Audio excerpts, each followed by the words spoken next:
Maybe you've been following the trend over the last several years around learner-driven education, self-directed learning, other kinds of learning environments that try to celebrate and cultivate learner voice, choice, ownership, and agency.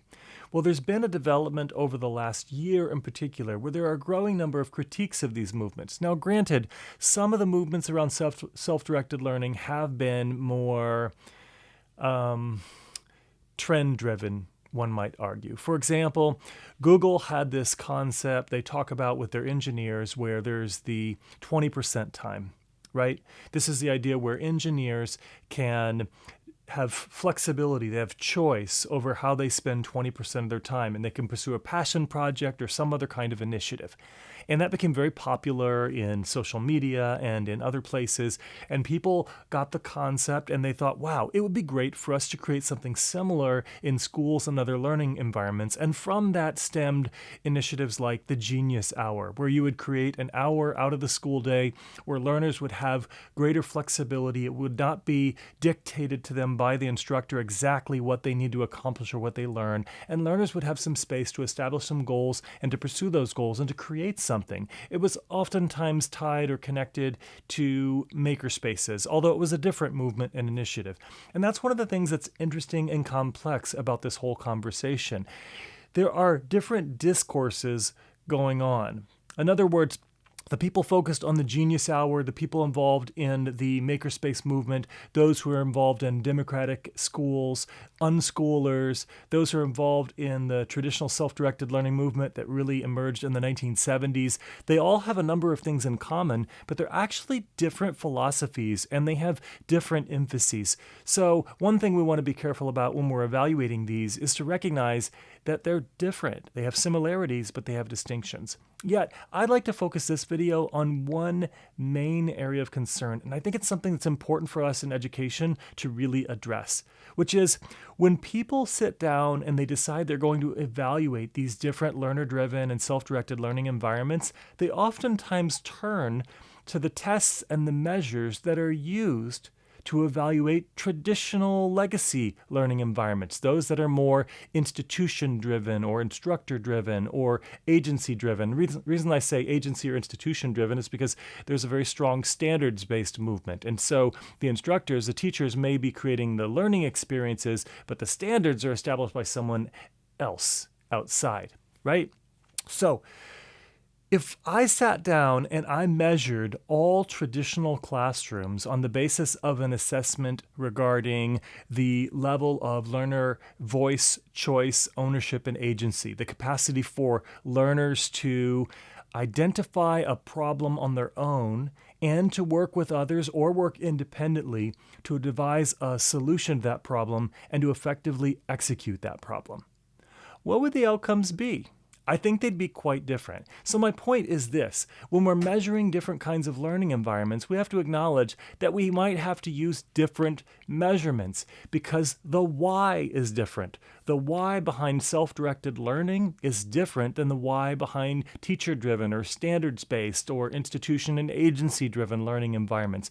I actually believe there's value in all of these learning environments. It's important for us to have a diverse education ecosystem, and at different times in people's learning journeys, different environments will be most suitable and most helpful for them to achieve their goals and to help them develop to a stage where they can have the kind of effect that they want in the world. They can live the kind of life they believe they're called to live, and they can nurture positive relationships in their community and their workplace and cultivate the knowledge and skills and abilities to accomplish what they believe they're called to achieve or what they want to achieve.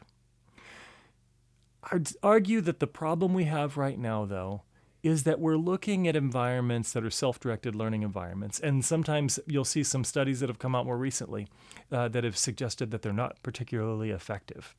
There are some people arguing that. There are a lot of articles coming up more recently around this.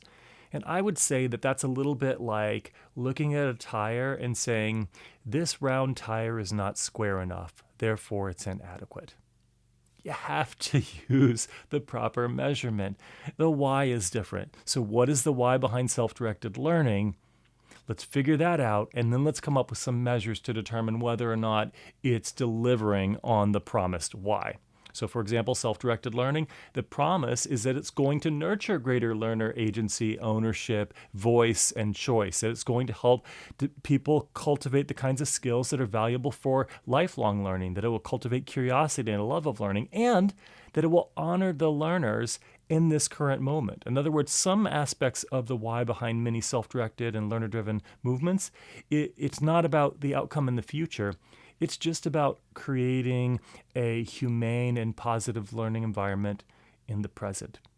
Again, I think there are many wonderful ways to go about education, and I'm a champion for having different environments. I've been actively involved in more teacher-driven environments that are really wonderful and excellent, and I've been involved in leading learner-driven environments. But we have to be fair when we're sitting down to evaluate them. We have to evaluate them with the right tools. I'd love to hear what you think about this. If you're involved on either side of the debate or no side of the debate, but you're interested in it, love to hear your thoughts. By the way, one other thought regarding this. I have had conversations with a number of people, and it's quite encouraging. Angela Duckworth, for example, who's well known for her work around grit, and I know there are different viewpoints on that right now. I had a great interview with her on the EDU Futures podcast in my first season this last year, and one of the conversations that we had during that interview was about how do you measure grit. And the thing is as we get more interested in what we sometimes call non-cognitive skills, I'm not a big fan of that, but cultivating different kinds of character traits beyond just knowledge acquisition and skill development, we are really in our infancy when it comes to creating good tools to measure people's growth and progress. And that's a critical area of need. So if you happen to be a graduate student, that's a wonderful area for research. And if you are a practitioner and you're involved in education or somewhere, I really invite you and encourage you to bring this concept into the conversation to make sure that we're not comparing apples to oranges, or that we're not measuring round tires by their inability or their lack of squareness. That's all I have for you now. Now, this, by the way, is a little different than many of my my other videos. This is a very off-the-cuff kind of informal editorial, and I'll have these on occasion. If you like it, go ahead and hit that like, and if you have a comment, put that down. Love to hear from you.